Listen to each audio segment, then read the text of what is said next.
بسم الله الرحمن الرحيم قال النبي صلى الله عليه وسلم إن المستشار مؤتمن۔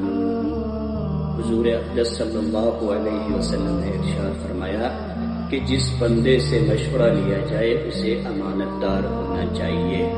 حدیث کا مطلب کہ مشورہ جس شخص سے مانگا جائے تو وہ بہترین مشورہ دے، اپنے بھائی کو جو اس کام کے لیے جو بہترین مشورہ ہے وہ فراہم کرے، جو اس کے لیے کام میں اچھائی ہے وہ مشورہ اسے فراہم کرے۔ حضور صلی اللہ علیہ وسلم نے ایک جگہ ارشاد فرمایا، تم میں سے کوئی شخص اس وقت تک کامل مومن نہیں ہو سکتا جب تک وہ خود اپنے لیے وہی نہ پسند کرے جو اپنے بھائی کے لیے پسند کرے۔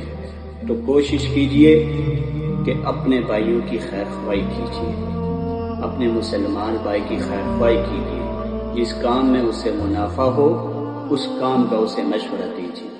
اگر آپ ایسا نہیں کر سکتے تو اسے بتا دیجئے کہ میرے ذہن میں کوئی ایسی رائے یا کوئی ایسا مشورہ نہیں ہے کہ جس میں میں تمہاری رہنمائی کر سکوں۔ ایک شخص حضور اقدس صلی اللہ علیہ وسلم کی بارگاہ میں آیا تو حضور صلی اللہ علیہ وسلم نے اس کے سامنے اپنے 2 غلام پیش کیے۔ تو حضور اقدس صلی اللہ علیہ وسلم نے اس سے فرمایا، جو غلام چاہتے ہو تو لے لو۔ تو اس نے کہا، یا رسول اللہ صلی اللہ علیہ وسلم میرے لیے آپ پسند فرمائیں۔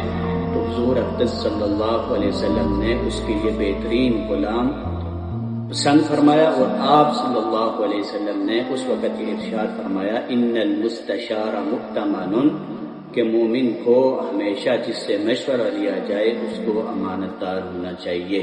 دعا ہے کہ اللہ رب العزت عمل کرنے کی توفیق عطا فرمائے۔ وما علینا الا البلاغ المبین۔